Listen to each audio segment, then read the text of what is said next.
So today I'm going to present, I'm going to give you a brief idea about what Matlab Simulink is. I've been told that it's not mostly about Matlab software, it should be about Simulink. So Simulink is only a particular part of the Matlab software. So why do you use a software like Matlab? The most important thing is that as engineers, we build products, we build systems, we build circuits, stuff like that. So when we want to create stuff like that, we need to simulate or we need to test a product before we produce the hardware part, right? So we need to simulate models of real world components so that we can predict its behavior. That is the most important thing you have to understand. Simulation is cheap. It is simpler than making a prototype and testing it. So that is the main reason why we use a software like Matlab and Simulink, Matlab Simulink. So just an introduction from my part, like my name is Gitin Jacob George and I'm doing masters. That's why I'm an electrical engineer, and that's why I have an understanding of Matlab and Simulink, stuff like that. I have a startup, it is a construction company called DAFA Builders. And I've been a volunteer since 2013. IEEE has taught me a lot of things, just like most of the volunteers over here. It gives you a lot of experience, gives you a lot of, it gives you a platform to build your skills and be a better person. And now, the previous month, I joined the consultant network as secretary, and I've been trying to revive it ever since with my XCOM. So to the contents, I guess I'm audible and clear. Can someone please respond? Yes, sir. Okay, thank you very much. So going to the contents, first I'm going to give you a brief introduction of the Matlab environment. By environment, I mean the software, the interface that you use, that is the Matlab environment. Then we are going to learn by doing projects. That is the most efficient way to learn. So I'm going to explain 3 projects, and the first project will be dealing about how to generate, display, and export using a sine wave, a simple sinusoidal wave that we have in the Simulink. We'll be using that, and we'll be learning all this little things in that. In the second project, we'll be learning how to use mathematical equations. Then the third one, most of you have been introduced to coding, programming in your first year or maybe in your schools. So if-else statement won't be something strange to you. So we'll see how an if-else statement is implemented in Simulink logic. So those are the contents. Then I'll give you a simple introduction of a system. This is a system. So I'm doing my MTech in motor drives, electric drives. So I'll give you an example related to that. I guess most of you can understand. The first thing is the motor. That is the most important thing of this. The motor will be the main part. Then comes the controller. Controller for electrical students, you can understand it as a power electronic inverter or rectifier. For electronics, you can understand it as a microcontroller. It will be all combined into a single package. That will be a controller. So basically it does is, it takes the input, it performs some sort of processing, and then it gives to the motor. So it goes like this: input, and it goes to the controller. Controller processes it, and the motor gets it, and motor puts it out as output. So then we have a sensor. We have a feedback, a sensor in the path of the feedback. So what does the sensor do? The sensor just measures the output, okay, the parameters of the output, so that we can find out if there is some error. What is error? Error is equal to output minus input. That is, if there is any change from the desired output, any deviation from the desired output, that is error. So what we do is, in order to find the error, we take the output and we minus input. So we get the error and we'll give to the controller. That is a basic system. This is the most basic understanding of a system. So why did I talk about this? So these are the kind of systems we normally do in Matlab Simulink. Like if you are a control system engineer, this will be the type of system you will be working on. So on each block, that is the controller, motor, and sensor, we'll have the underlying equations also. These blocks, they represent underlying equations. What is a model actually? A model of a system means a block diagram, but the underlying thing is the equations. Motor has a lot of equations.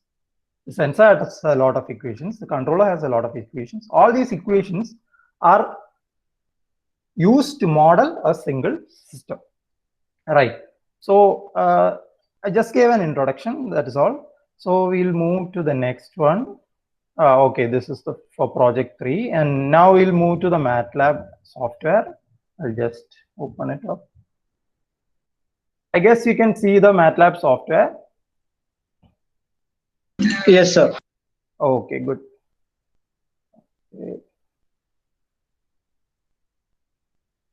So I'll be talking about a few tools over here. So first we have a new script. MATLAB gives you an option to choose between two types of programming. The first kind of programming is script-based, that is code-based programming. The second one is the graphical user interface-based, that is the GUI-based. Whatever we see like blocks in Simulink, or you might have used LabVIEW of National Instruments. That software also has a platform like Simulink to create graphical user interface based models. There are a lot of other softwares like that. So all these softwares will have the graphical user interface programming option also. So script means we do the other thing, that is the code based programming. So new script is there, live script is there. Live script means it will be, I mean, you can change it whenever you want. Like I'm not going into the details of that, because if you talk about all the details, there will be a lot to cover. I'll give you a about all the tools that are required for using Simulink. That's all. So we have the script. In MATLAB, we call it the M script, and I'll show you how it is used. Then we have a new. Inside that, a lot of stuff is there. And at the bottom, you can find the Simulink model. So that's how you start a Simulink model, a new Simulink model. Then we have open existing stuff we can open. Then one important thing, yeah. You can see a switch called Simulink, right? A tab called Simulink. This is where we click to get the Simulink open, I mean the menu. And from the menu, we can get a lot of other options. I'll show you that after some time. We have the preferences. And this is a very important tool, that is a help. We will come across a lot of errors, a lot of problems, and we need that help very, very much. And so I'll zoom out. Then I'll show you the different parts of the environment. The one we just saw is the toolbar. Then we have the current folder to the left. That is the folder that is open. Now if I create a file and save it, that will go to the current folder. So I have created a few files. Nothing is there. I just created so that we can work in that. So if I click on any of the files, you can see the model version, which model of MATLAB I used, when did I modify it, all that I can see that. Then comes the main window at the middle. That is known as the command window. That is where we type the commands. That we can type a simple command like x is equal to 10. If I do that, the variable x got a value of 10. The value of 10 was given to x variable. So come to the right side and you can see the workspace. Workspace is where all the variables you can see. All the variables, name, their value, stuff like that. Everything will be there in the workspace. So that's all. Now we'll move to the Simulink part. That is the most important thing for today's webinar. So I just clicked the Simulink option and it has opened up. I guess everyone can see, and we are not going to take any templates or stuff like that, because templates, we don't need a template, right? Okay, but I have already, you can click the blank model, create model, and you'll get an open blank, what do you call it, Simulink model. But you don't need that. And another thing, the MATLAB, I mean, the Simulink environment is not just for electrical engineers, it's for all types of engineers. You can see that there is aerospace, audio is there, communication, DSP, a lot of stuff is there. So even machine learning, artificial intelligence, deep learning, stuff like that are all there in MATLAB. A lot of things are there. Hydraulic systems are there for mechanical students can make use of that. SOC is there. SOC is system on chip. Mostly our phones, the FPGAs, the processors, stuff like that comes under SOC. Okay, that's not important to us right now. So I'll open the files. Okay, I have already created a file called blocks. I'm just clicking on it and it's opening up. So there is nothing in that. This file I have created to just show you what all tools are there. So I'm just gonna show you all the tools that are involved. So first, the important tools, we have new. Okay, we have already created a blank model called blocks. So we don't need to create another one. And we have open, save, print is there. You can print it in many ways you want. Then the important thing is you have the library browser. So when we click on the library browser, a Simulink library browser just popped up. So I'll just zoom in. So you can see that a lot of blocks are there. The Simulink library browser contains all the blocks required, and each of these blocks has underlying equations. It means that whenever we want to carry out a function or we want to do something, we don't need to type in the equations or we don't need to type in the code. What we have to do is we have to just, here you can see gain block is there. What I have to do is you can just right click on it and add block to the model blocks. So I'll zoom out now so that you get an idea of where I am. Add blocks, if I do this, it will go directly to the open blocks. See, we have, I'll zoom in, okay.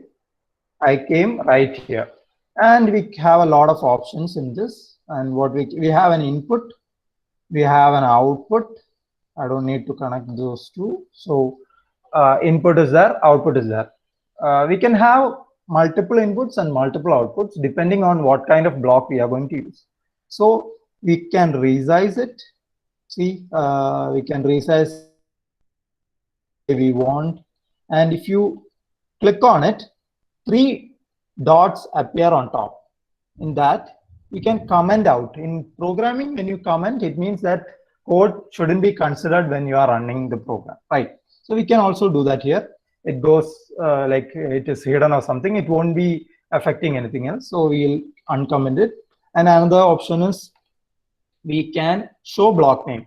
We click on that, the game block name will come.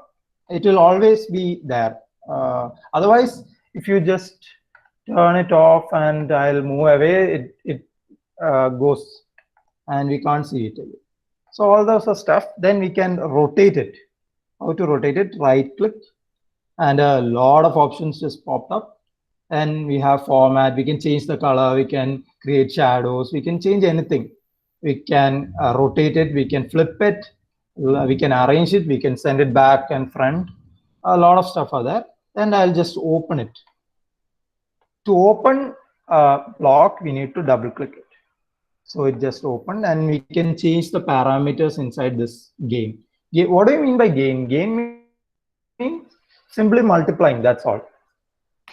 So we can change how change it to 5. We can change it to any value we want. Okay, that's all for this symbol block, and we'll go to the library browser again. And did I miss something? Oh no, I'll just show you the scope scope is one important thing.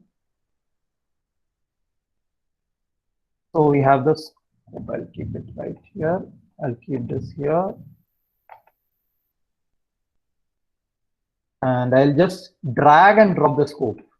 Before we added the gain block by right clicking and taking that option, right? Add block to model blocks. So here we can just drag it.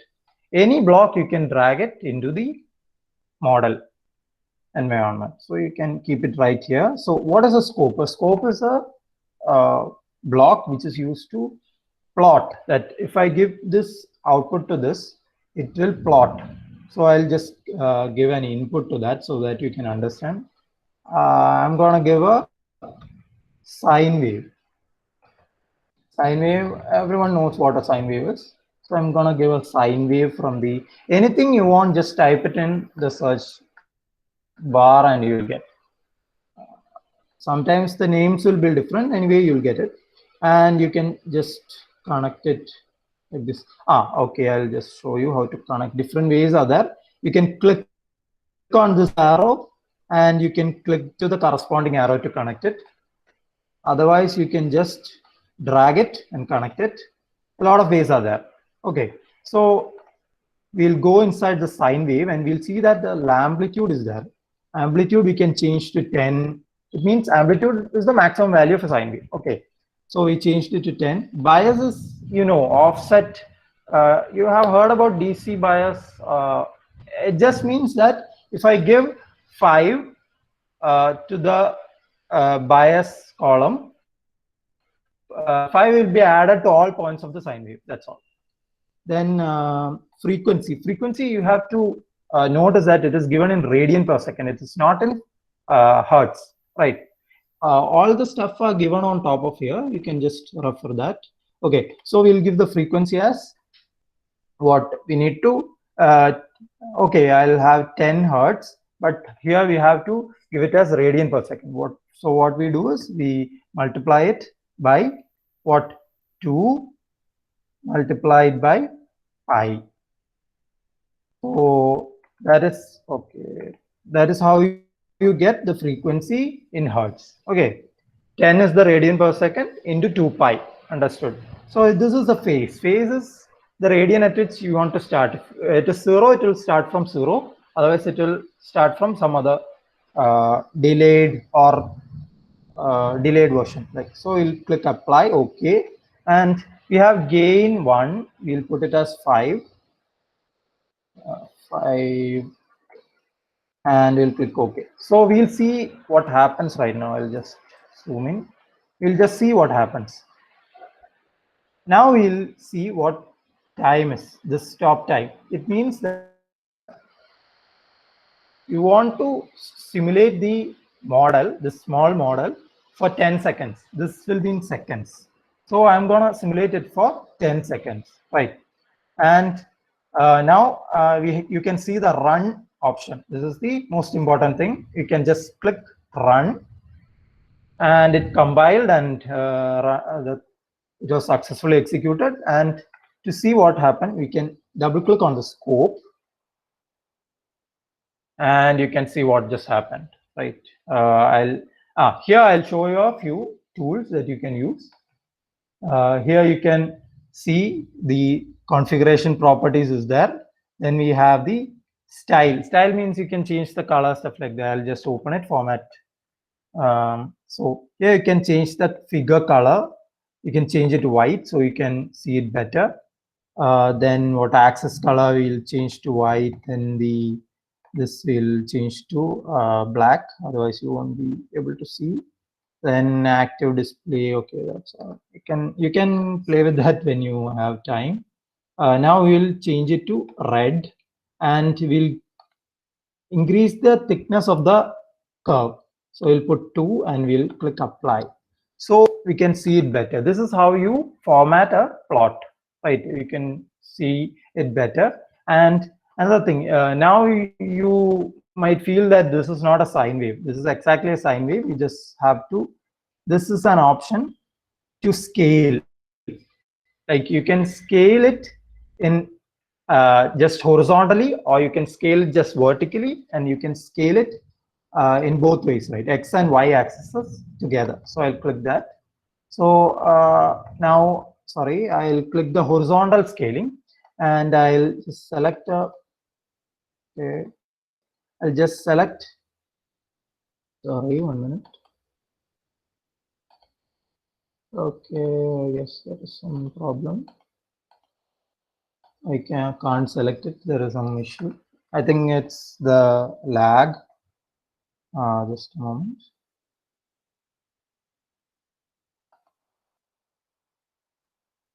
Okay.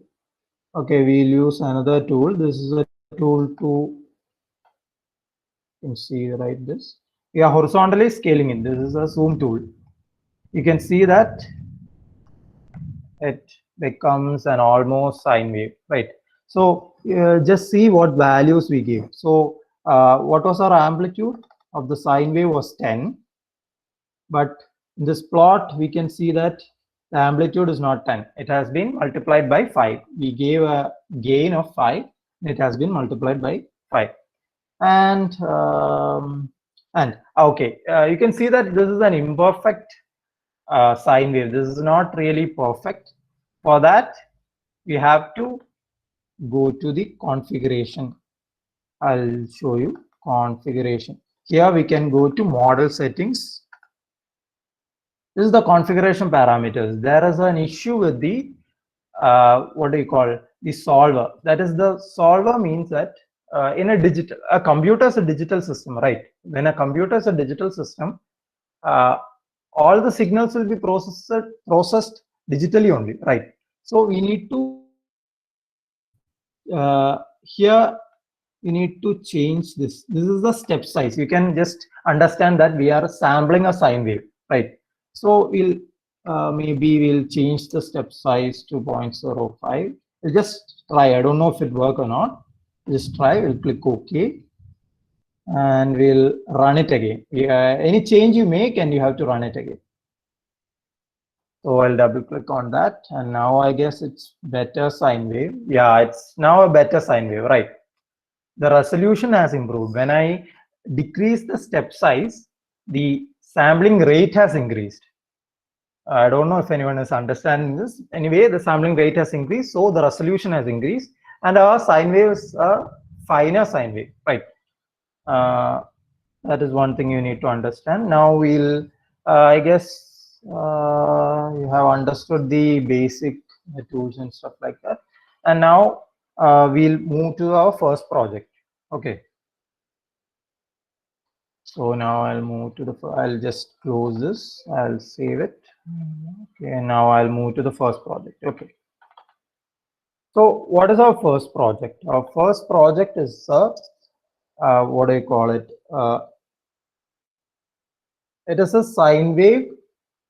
You can see how a sine wave is manipulated, and we'll see what happens. I'll just show you right now.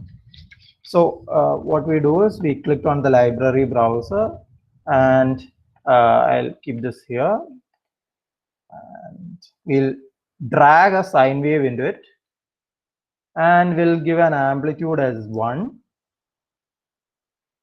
and we can okay, we'll give the amplitude as 10, and we'll have the frequency as 1 radian per second. Okay, apply.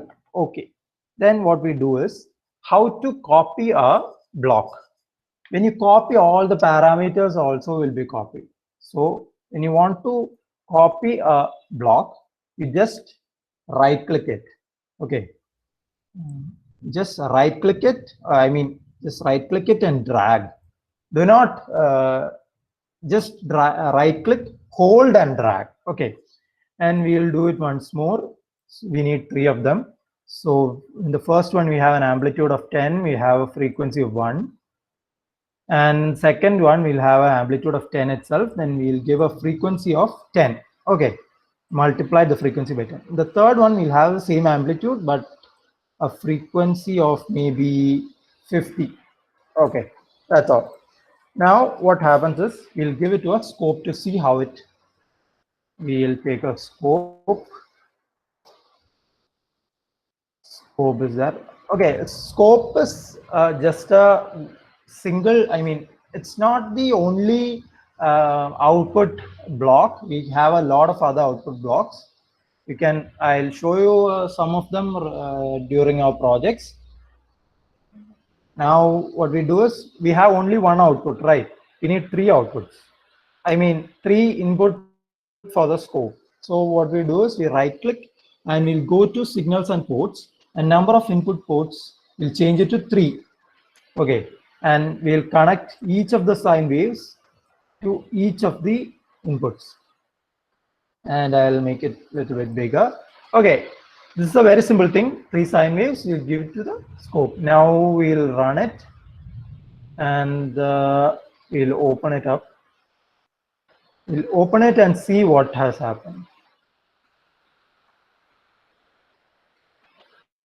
So I'll zoom to see how it looks.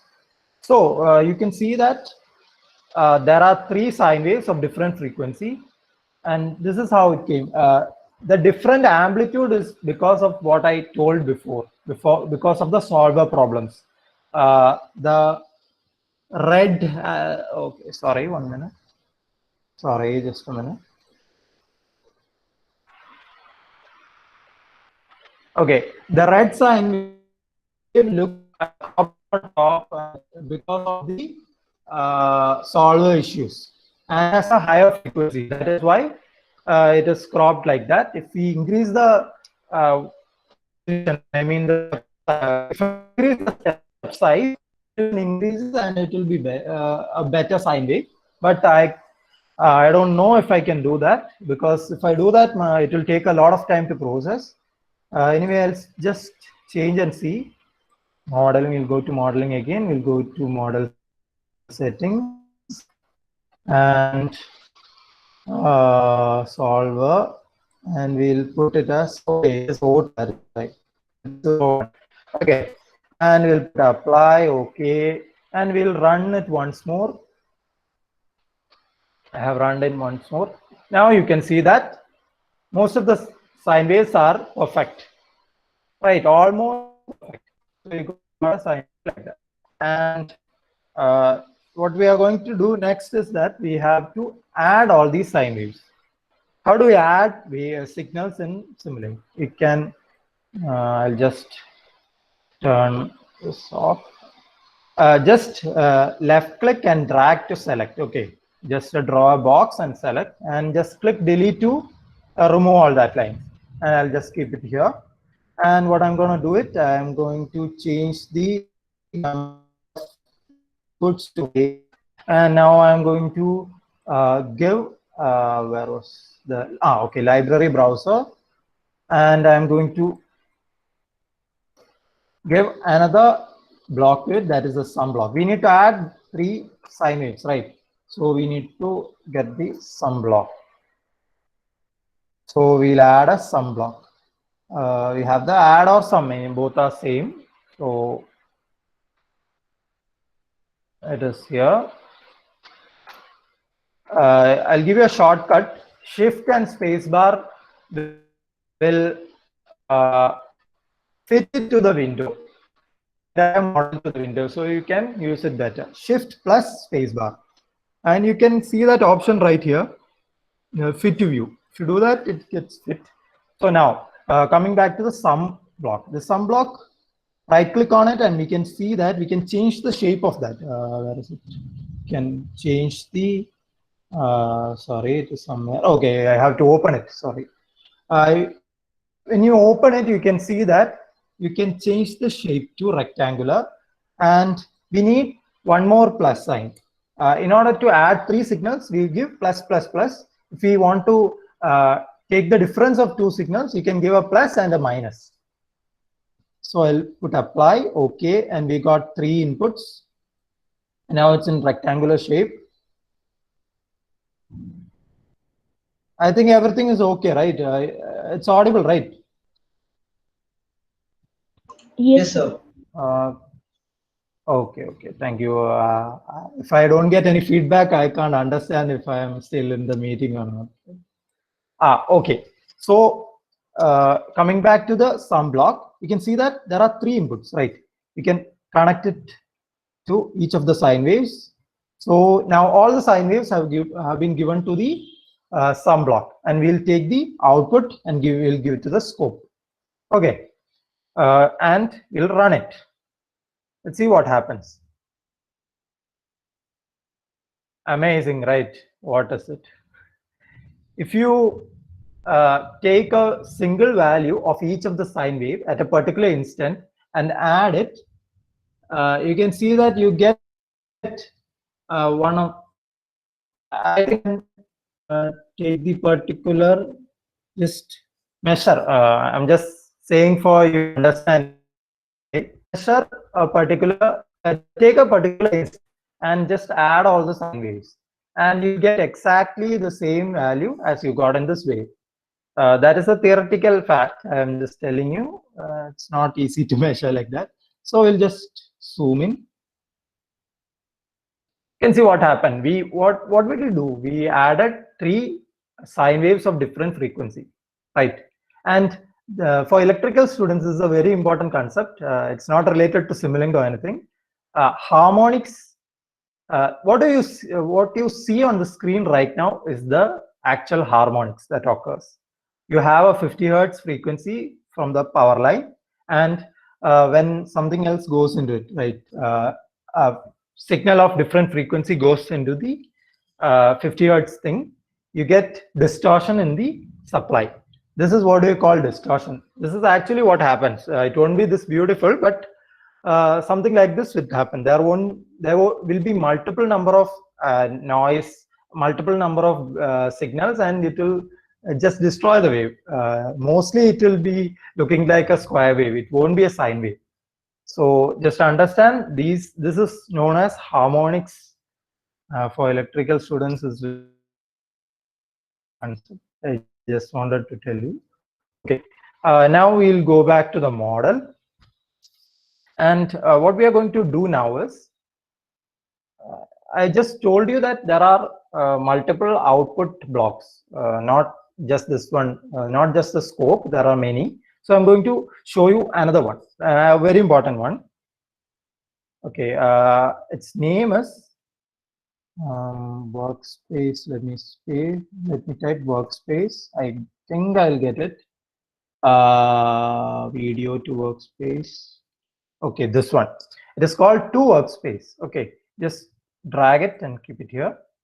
And you can see that they have given a name at out.simmer. We'll give another name. We'll double click on it and we can change the name. What we are going to give is, this is a project 1, right? So we'll give project 1. Okay.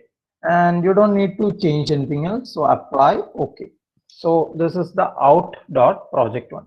So what this block does is that when you give the output to this block, you won't be able to see it. You can see it if you connect it scope here. Otherwise, what happens is that you get the output in the Matlab workspace. I'll show you. I'll go back to the workspace. I'll just run it and I'll go back. Okay, I'll run it. Okay. Now, when you go back to the workspace, I told, where is it? Just a moment. Okay. We have come to the workspace and this is the command window, right? So here what we have to do is, we have to, I think we have to, just a moment. Project 1, okay. Windows there, okay. Didn't come out. I think this one, simulation output. Yeah, we have the simulation output right here. Okay, I'll just clear everything and we'll see once again. Okay. Clear all means that we have cleared all the variables, right? And I'll run it once again just to see. And it is over now. Okay, yeah. Now you can see that in the workspace the out variable has appeared, if you click on it, you can see a lot of T out is there. And what T out means is that it is the time, the time axis variables. That is, we have been simulating it from 0 to 10 seconds, right? So all the time values will be in that. Then we have the simulation method. No, it's not that. Just a moment. And we'll be having data in this. So that is how you send output from the Simulink to the workspace. And now I'll show you how we can use it. We can use it by plot. We can. I'm typing a command in command window. It is called plot, and we have to put brackets. And inside that, we'll type the name of that out.project1, right? Project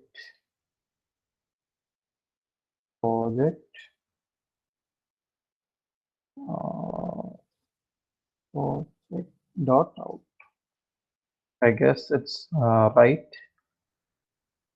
Project.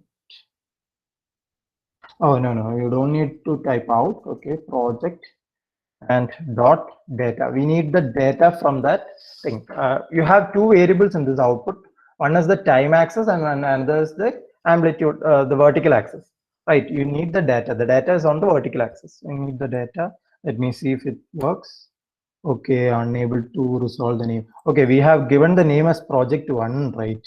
Project 1, yeah, right. That is the problem. Project 1 dot data, I guess. Oh, again it is unable to. Let me see what the problem is. Out of 1, a project 1. Let me see what the issue is. Project.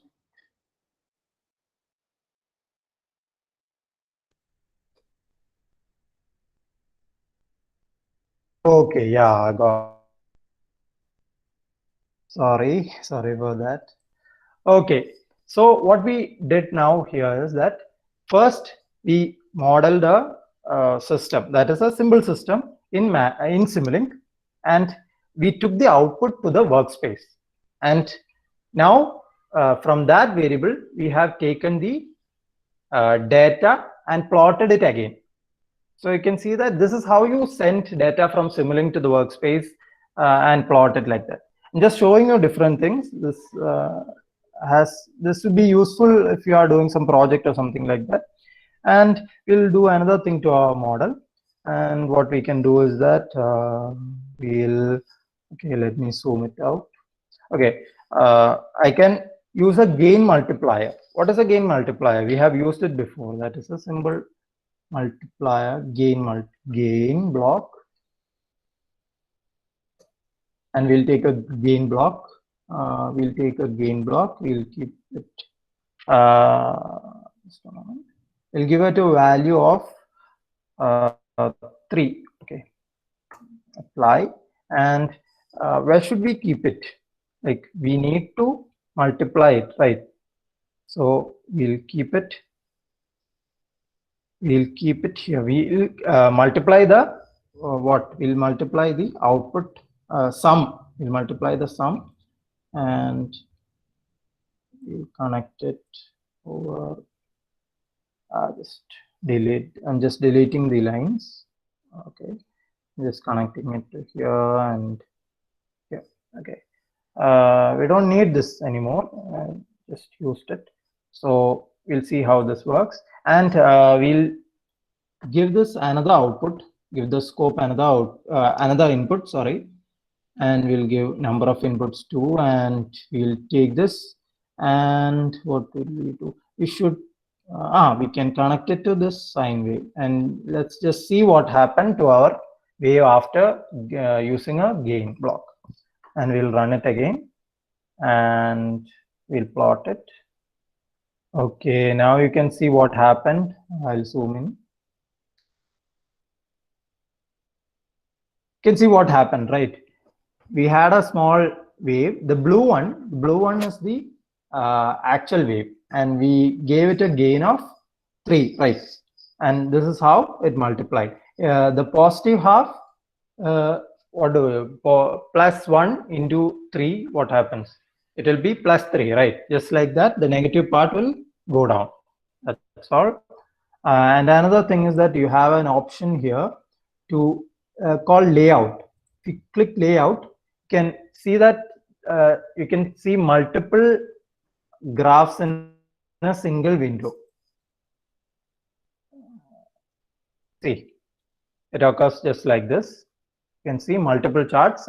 We have only two plots, I mean two curves right here. That's why only two appeared. Otherwise, we can change the layout like that. And this is the configuration properties. I have clicked this gear icon, and you get the configuration properties. In this, you can change a lot of things. In this, you can change the number of input ports of that scope. You can change the time axis, stuff like that. You can change the name of the axis, that is the display. You can change the name of the display. You can change the name of the axis. You can also untick this show grid, and the grid, these grid lines will go off, and you can make a lot of changes like that. So these are very important when it comes to doing a project, and when you want to submit a report, all this becomes very important. And another thing, from file, you can see that there is an option print to figure. We can directly print it to a figure. Okay, I'll just click it. You can see that this is a figure right now. You can save it in any format you want. Right. You can save it into any format you want. Mostly this SVG, we don't use it for these type of files. We have PDF, we have figure is there, we have JPEG, PNG somewhere.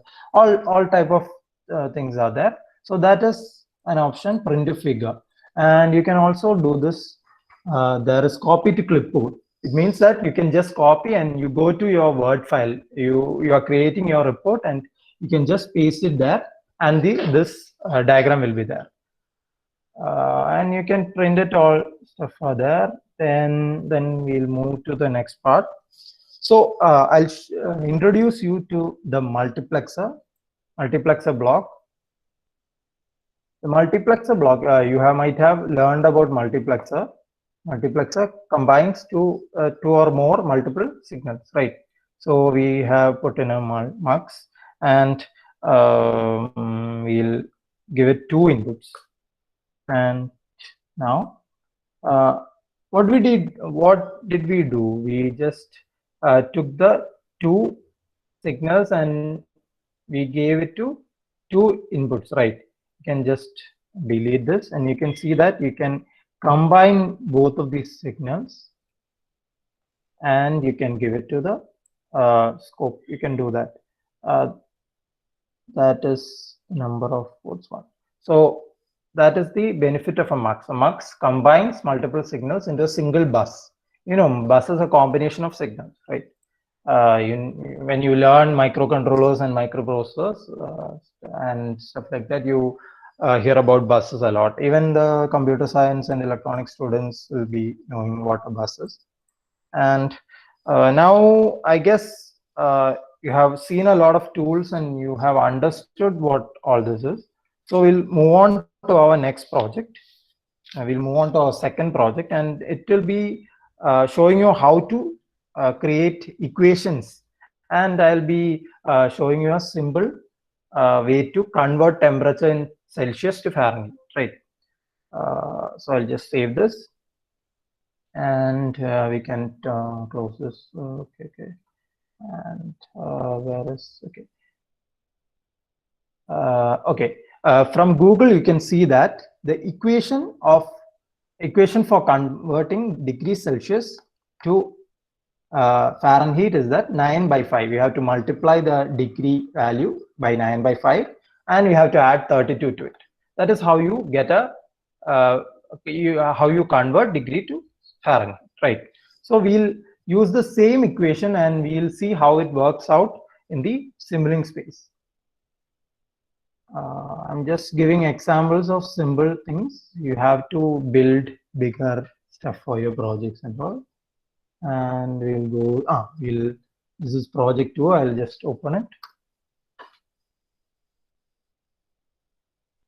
And we'll go to the library browser. I have, now what we need is that we have to put this equation. Everyone remembers, just keep in your mind the equation, the degree value, a degree Celsius value multiplied by 9/5. Then the entire thing we have to add plus 32, and that's how you get the output, right? That is the equation. Keep that in mind. And now what we are going to do is, first we'll take a gain block. We need to multiply, right? There is the multiplication block is also there, but I mostly use the gain block. I'll just drag it here, and we'll give a value of 9/5. See, you can also give a value by opening it and changing the value. Okay, we'll give 9/5. Then what do we need? We need a value, right? The degree Celsius value you have to give. For that, we'll give a we'll take a constant. Constant is a constant value, just placing it like that. And we'll give a value of what I want 20 degrees Celsius. Okay, so I'll just connect it to this. So what did just happen? The degree Celsius value of 20 got multiplied by 9/5.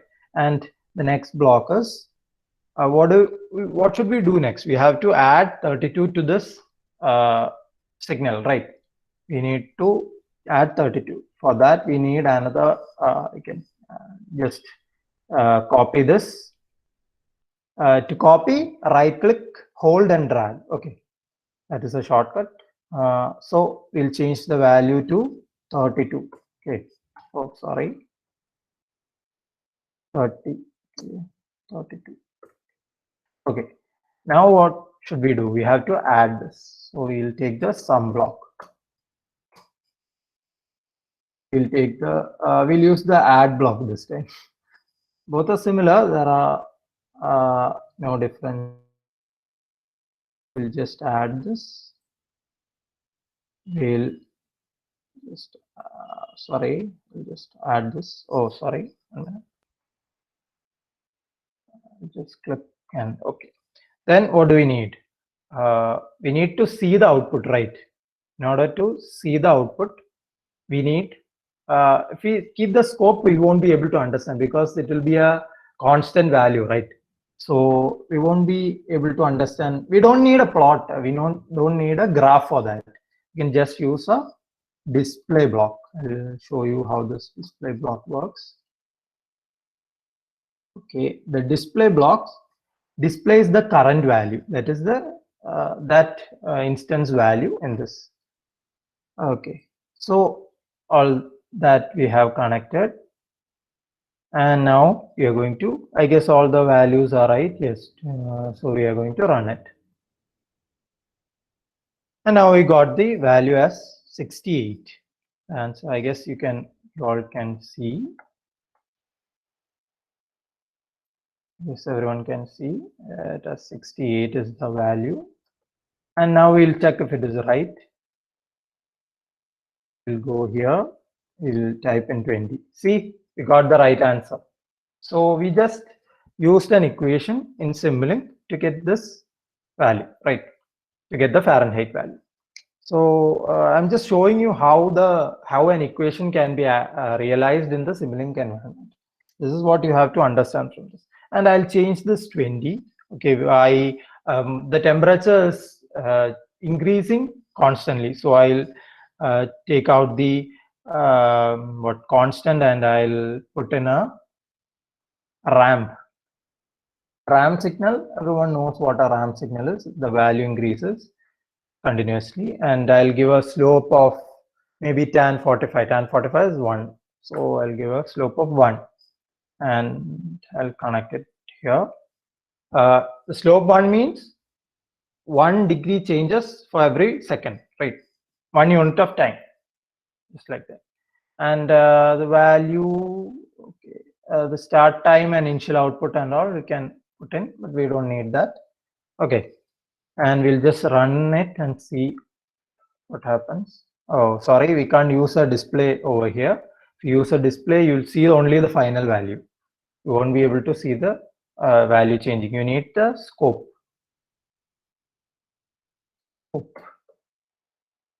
We'll take the scope, we'll keep it here, we'll just keep it right here. We'll run it again and we'll open it.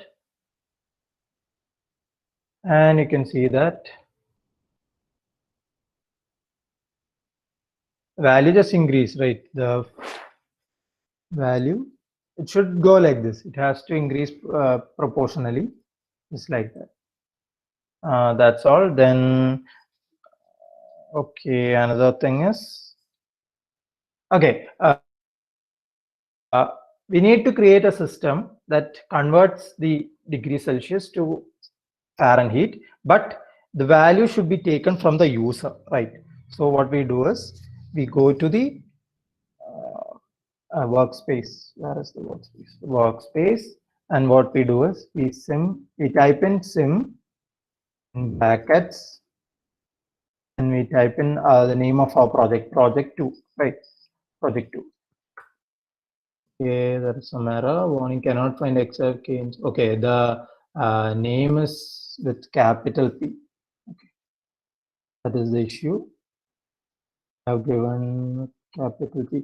And now you might have understood that MATLAB is case sensitive.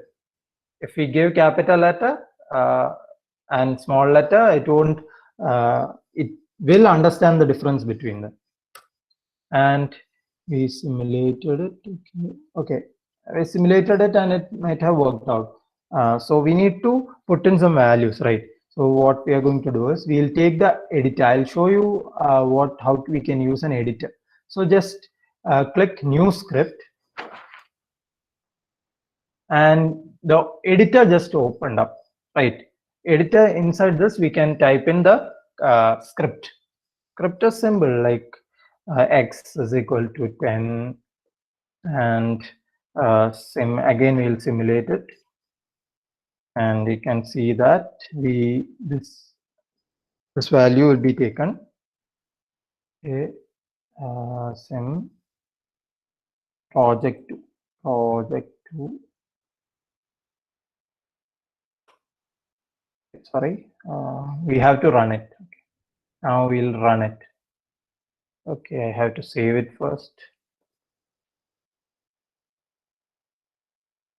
Project 2.m, and I'll Matlab cannot run this, deleting the share file. Okay,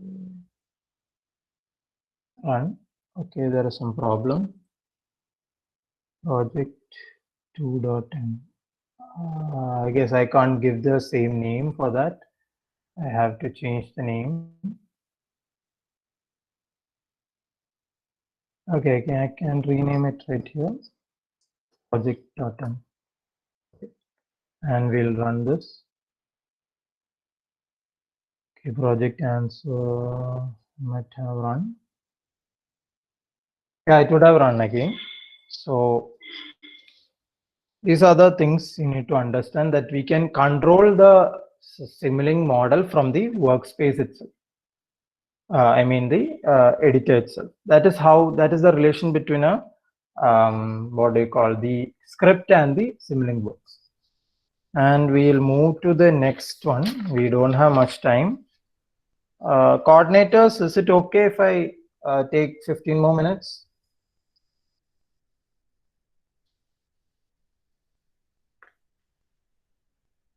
Hello?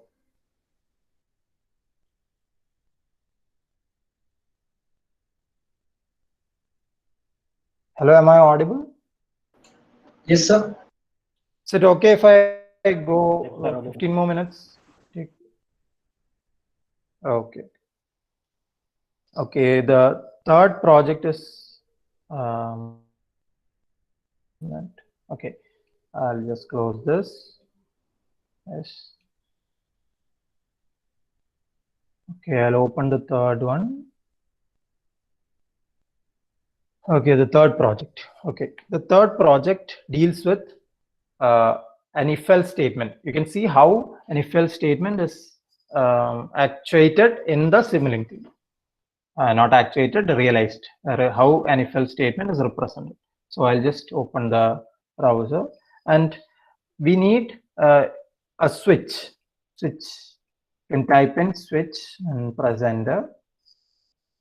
And different types of switch. This switch is what we want. We'll drag it to here, and you can see that inside this it has three inputs. The first input, the first input and the third input, we need to put in the values. The signals, and the middle one,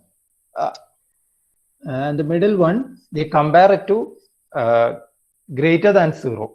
Right? If this value, if a particular signal we give to the middle input is greater than 0, the switch will select if the first signal is supposed to be sent out or the third signal is supposed to be sent out. That is how a switch works. Okay. Then we need another block. We need the sign block. We need a source, right, in order to show something. So we'll keep in the sign block. Take in the sign block an amplitude of 10. Then then we'll give a constant block. I'll just show you how we'll give a constant, and that's all we need. We need a scope too. Okay, another thing you can just right click, double click on the screen, and a box appears. You can type in there what the name of our block is. Okay, so I need a scope. The scope comes, right? You can select it from here itself. Problem is that if you don't know if you understand the block from how it looks, you won't be able to type in. Like, you need to know the name. So that is one thing. I'll just make it bigger. Okay. Now what I'm going to do is I'm going to copy this one here, and one will give this one itself. The next constant will give -1. Okay. Okay. Now what we are going to do is that with the switch we are going to realize a statement. Like, if I want the positive part, for the positive part of the sine wave, I want 1 to be as given as the output, and if it is the negative region of the sine wave, I want I want -1 as the output. So that is what we are going to give here. So I'll connect 1 here and -1 over here. Just understand what our output should be. The different outputs we need should be connected to the top and bottom inputs, and the signal which decides should be connected to the middle one. That is the sine wave's value. At each instant, the sine wave's value will be compared to 0. Okay, sine wave greater than 0. If it is greater than 0, the top one will be connected. That is 1 will be given. And if it is less than 0, the second one will be given. That's all. Now I will be running it, and I'll just open it up. Okay, in order to understand how this worked, you need to connect the sine wave to scope 2. Otherwise, you won't understand if it worked or not, right? We'll connect the sine wave directly to the scope, and we'll run it. Okay, you can run it from here also. Inside the scope, you can see a green run button. From there also, you can run it. Okay. Now you just saw how it worked. Like, if it is the positive region of sine wave, the value of output is 1, and if it is the negative region, the value is -1. That is an if-else statement, right? If sine wave greater than 0 is output 1.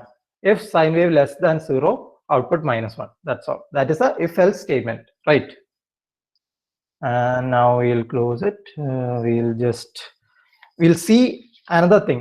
If we have three conditions like if, else if, and if, we use another block, and I'll just show you how that block works. It is called if.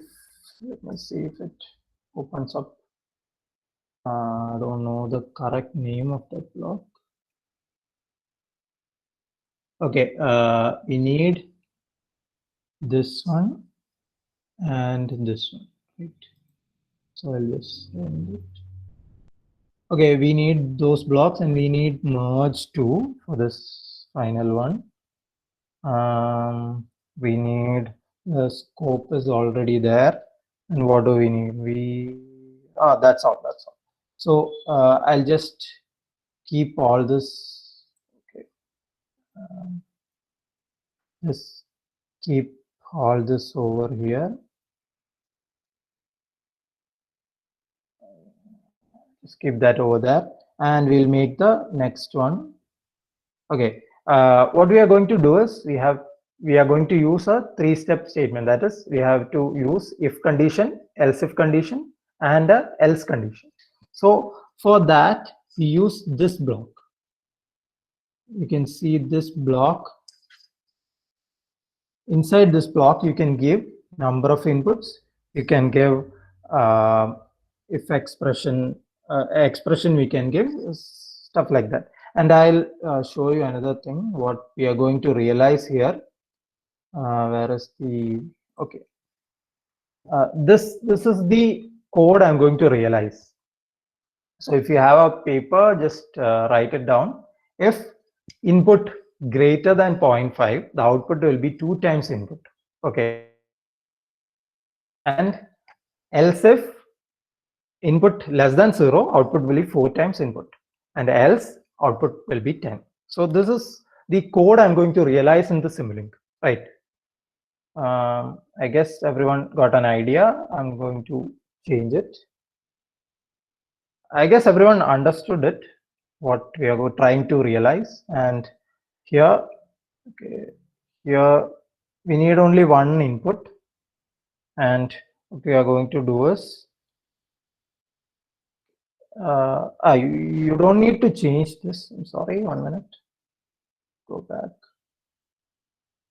Okay, we don't need to change the value of that. We'll keep it here. And we need, what is this? This is the if action subsystem. That is, inside this, we give the, you can see that for any conditional statement, like if you write an if, there will be statements below that if, inside the if, right? If x greater than 0, if you give it like that, you need a particular statements inside the if loop, right? That is what this statement is all about. The action subsystem is all about. If action subsystem is all about. So we need 3 of them because we have three conditional statements, right? We have if, we have else if, and we have else. So we have to copy it to 3. Okay, I have 3 if action subsystems right now, and what I'm going to do is that here I'll keep the merge over here. I'll give a sine wave. Sine wave. Just copy this. I'll keep it here. Zoom in, and you can see that. Just a minute. Okay, now you can see that I'm giving this sine wave as the input of u1. What u1 means is that u1 is the variable that is going to be checked in the conditional statement, right? And in this block, you can see that if u1 greater than 0, okay, but we need to change that. We need 3, right? We are going to change it. We are going to change it. The number of inputs should be 1 only, and we are going to give a else if expression. Our else if expression from the This is we have to change the if expression also. We need u1 greater than 0.5. u1 is the input from this block, right? This is u1. So we need u1 greater than 0.5. And else if is from this you can see that else if is input less than 0, right? So we will give input, right? Input less than 0, u1 less than 0. That is given over there. So apply. Okay. Now you can see that you have the if, else if, and else. And we'll connect this to the action terminal of the if action subsystem, right? So You have it to. is given as u1 is greater than 0.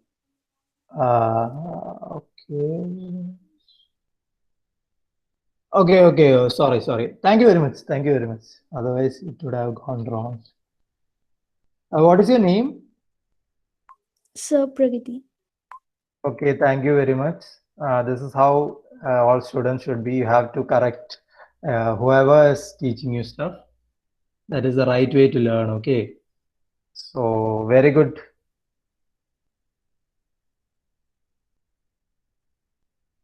Okay. And another thing I understood from that is she was actually listening. That's why she could find out the errors. Okay, then okay. So we gave u1 less than 0 and we gave it to this if action subsystem. So I guess you understood what if action subsystem. It has the statements of the loop, right? If action subsystem is given the signal from the if output, it will have the statements of the if statement. If loop. If you know the coding, if you are familiar to programming, you will understand all this. This is also programming. It is not code based. It is GUI based. That's all. And we need to make some changes. We can connect the else to the third block, and we need to change this because we wanted the output. If it is if the else statement gets executed from the program, the else is what gets executed, we need output is equal to 10. So here you can change it. You can just delete this. A constant block here. Constant value 10. Okay. And we'll connect it here. And we'll go back. Okay, so you can see that the input terminal just got removed. So it means that we don't need a input like that. And what we are going to do next is that we should connect the input of the if both blocks to sine wave. That is what we are going to do. Sine wave, because we wanted the output as just like given 4 times input and 2 times input. So we need the input, right? What is the input? Input is the sine wave. That is why we connected both of that to the if action subsystems, the if and else if action subsystems. Now we are going to merge all this. Okay, we need 3 signals. Sorry. We'll take this. We need 3 inputs, and we'll connect this here, and we'll connect this here. And you need a scope too. See how easy it is to, if you know all the names of the blocks, you can just type in and get the block. You don't need to go to the library browser and do it. So we have completed this one, and we'll just remove this one, otherwise it will be a problem. Okay, we can comment it out otherwise. I don't know if you can comment a whole thing like this. Oh yes, you can do that. Comment out. Okay, so that won't create any problem. And I'll zoom in again. Okay, this is the important thing in this one. We'll run it and we'll see what our output is. Okay. Okay, I'll just add the sine wave also to the scope so that you can understand what happened. We'll get the sine wave here. Okay. And if I open it and if I run it again, you can see that this was our act. Oh, okay, I forgot something. Because we didn't give the gains, right? We should have given the gains too. Inside the if action subsystems, we didn't give gain, right? For the if subsystem, we needed to give a gain of 2, right? Yeah, we had to give a gain of 2. So we need a gain of 2 over here, and we'll connect it. See that I just placed it there and it got connected. A lot of shortcuts are there. I don't know. I don't have to press anything. Just happens on its own. Those are some of the shortcuts of MATLAB. Okay, that is there. Then another one, we'll put in 4 over here. Constant 4.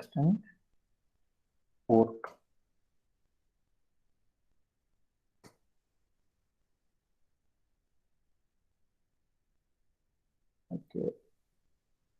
Okay, sorry. It's not constant, it is gain.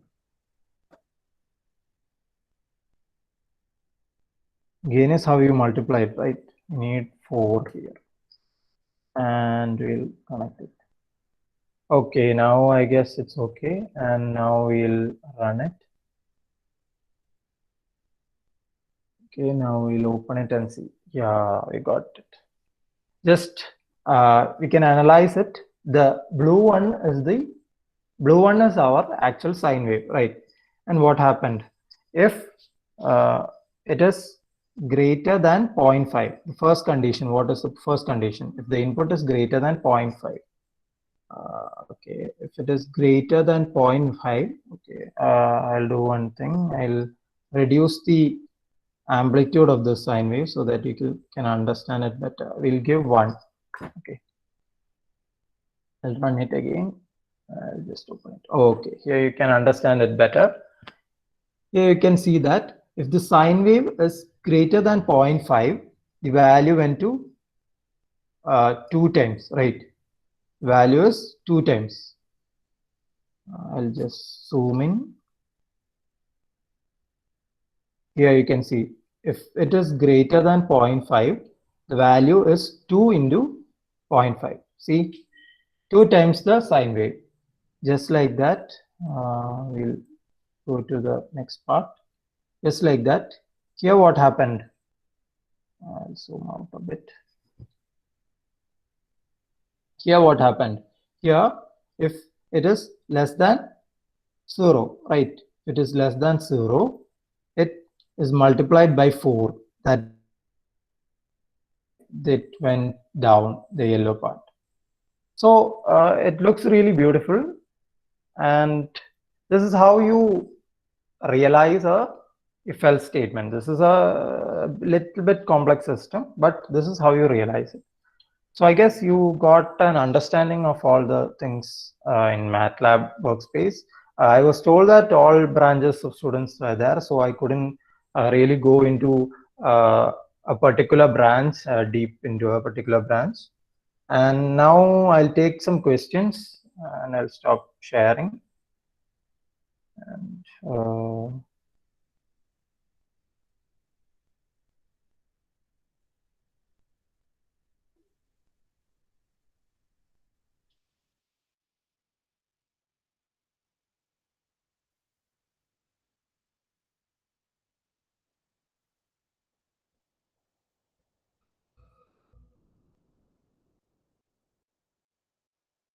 okay, and this is my phone number and this is my email ID.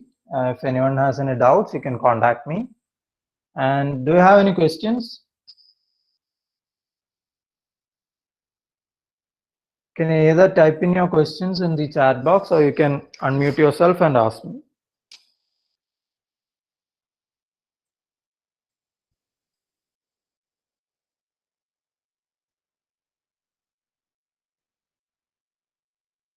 We have a first question. So if you want to learn more in MATLAB, then what course will you suggest to do? Can you unmute yourself, Pragati? Yes, sir. Okay. Which branch are you from? Sir, I'm in the electrical and electronics branch. Okay, that is good. So if you want to learn MATLAB, simply learning MATLAB, you can't do that because MATLAB is a very big software. A lot of toolboxes, a lot of blocks that are there, and you need to learn the particular stuff you want to do. So you have to first identify an area. I told you before, you have electrical stuff are there, electronics is there, artificial intelligence, deep learning, hydraulics, aerospace blocks that are there. A lot of stuff are there. So you need to identify what area you want to work on. So do you have something in mind? Some area in mind? Actually, in a smart grid and power system and also in the artificial intelligence. So I actually searched on the Matlab. It's having the help, like it's having lots of notes in the help section. But for more clearance, like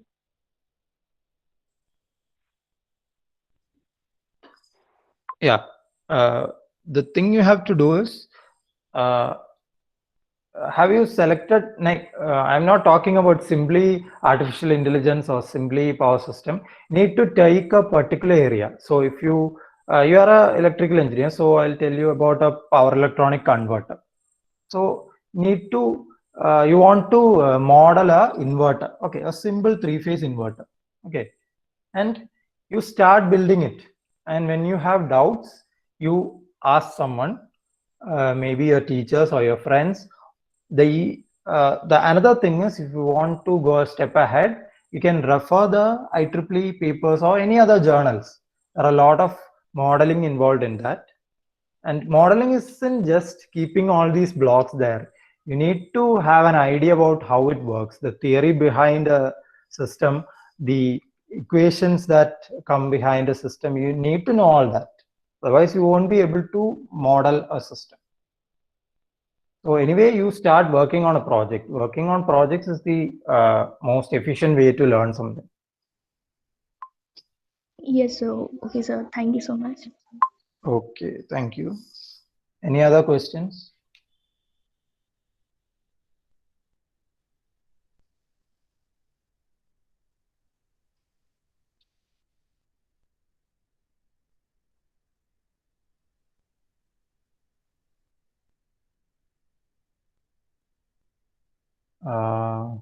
Is there any other questions? I'll tell you one thing. An intelligent person will always be asking doubts. If you think you know all and you don't need to ask doubts, that is the worst thing you can do to yourself. You need to have lots of doubts. Otherwise, you will never learn, you will never grow.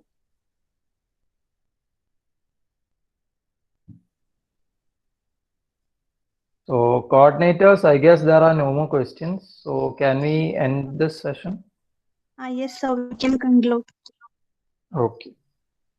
On behalf of IEEE SB CEV, it is my privilege to propose the vote of thanks on this occasion. I thank you, our resource person, Mr. Gitin Jacob George, for sparing his valuable time to grace this webinar. I thank him for providing such an informative session on MATLAB. Thank you, sir. Next, I would like to thank all the delegates for coming to the session. Thank you all. Guys, please do fill the feedback form, which is available in the chat box.